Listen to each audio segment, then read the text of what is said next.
Hey guys, my name is Matthew, aka Resus, and thank you for clicking this video. And in this video, I'm going to be talking about cinematic lighting. I say cinematic lighting in quotes, but lighting in general. So without further ado, hit the intro.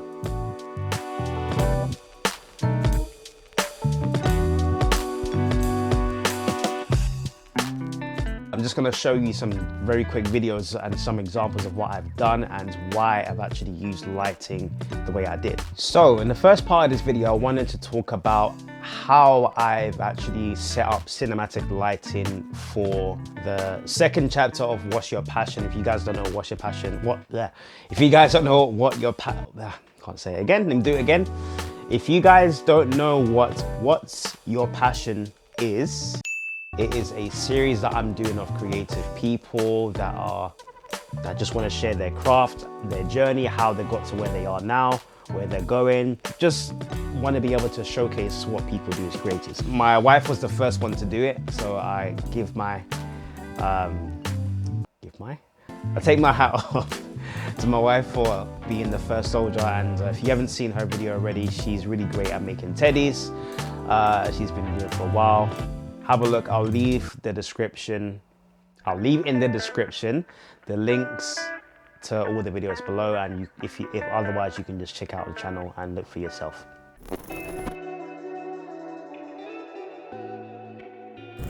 So my friend Richard, he's a ceramic maker, so I thought, you know what, let me just ask him if he wants to be a part of the series, and he said yeah. So I shot in his studio where he makes his pots, and I just want to focus really on the interview part of the video.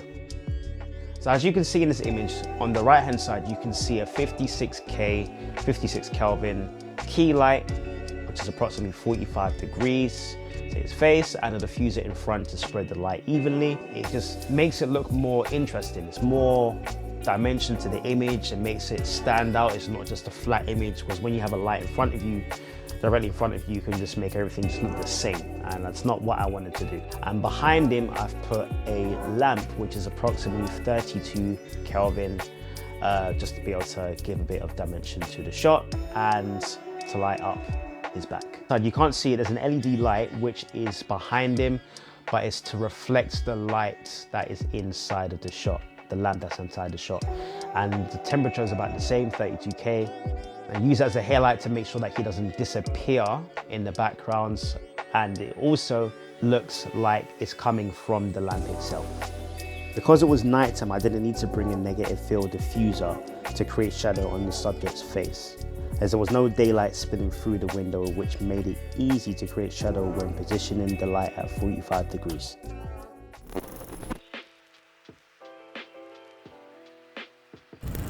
Now in the second part of this video, I wanted to talk about outdoor lighting, and as you've probably seen in my other videos, I've done quite a few portrait videos and they've been outside. So I wanted to touch on two different types that I've done. The first one is when the weather is overcast, and I live in London. So the weather is very unpredictable. Sometimes the sun comes out, sometimes it doesn't. Sometimes you have 4 seasons in one day. Like, it's London, you never predict it. But I wanted to purposely go out on an overcast day because I liked the fact that I can use those clouds to be able to bring a big diffusion over the sky, which spreads out the light evenly and you don't get these harsh lights everywhere. In comparison to the other shoot, I wanted to give the image a much cooler look. Naturally, when the sky is overcast, the yellows from the sun don't show through, which gives the white balance a more neutral look. This made it much easier in post just to add blue tint in the image.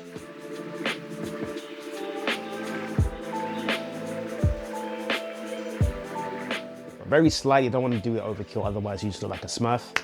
The challenge is that, you know, when you're outside, you don't necessarily have like all the lights set up in a specific place, because outdoor lighting is not continuous, right? Whereas inside you can control it. Even though having an overcast sky spreads light evenly and reduces shadow, I still wanted to keep shadow in the overall image. To do this, in most of the shots, I purposely filmed my subject from a low angle, allowing the light from above to cast shadows. Also in post-production, to enhance the shadows, I increased the blacks to give more definition.